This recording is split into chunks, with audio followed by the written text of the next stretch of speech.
Domestic tourism numbers went up by 15.9% to 4 million bed nights, pointing to a shifting mindset among locals on the need for travel and leisure. Kenyans now are traveling, they appreciate, they need to take holidays, but we need to also improve the facilities. The facilities are limited, the ones which are of standard, the ones which are substandard are many, and that's why we have been talking about this refurbishment fund. But that has been taking too long. It's not easy to get credit for such projects.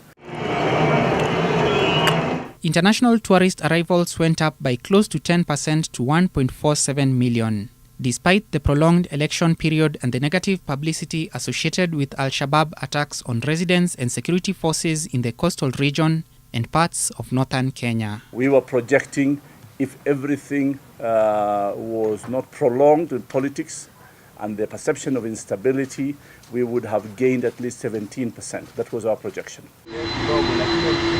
But even as Kenya celebrates the increase in the number of tourist arrivals in a tough year economically, it should remain well grounded to the reality on the ground given the stiff competition it faces from other African destinations. Take, for instance, Botswana, a country with a population of 2.4 million, yet in 2016, it had more than 2 million international tourist arrivals.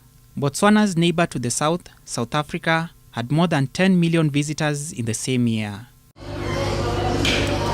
The US was Kenya's top source market, having contributed 114,000 arrivals last year. 107,000 tourists came from the United Kingdom, while 61,500 came from Uganda. Europe contributed 36% of total arrivals, Africa 29%, America 15%, Asia 15% as well, Middle East at 3%, and 2% from Oceania. Middle East, unfortunate, and we have the frequencies of direct flights, almost over 40 flights a week from the Middle East to Nairobi, but we have not seen the growth that we expect.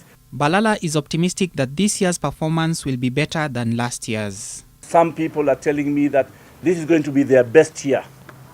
Keep our fingers crossed because of our misbehavior in politics. But the projection is that 2018 will be the best year for most of the private sector. A total of 1.43 billion shillings will be spent for marketing the sector this year. Alex Mwangi, NTV.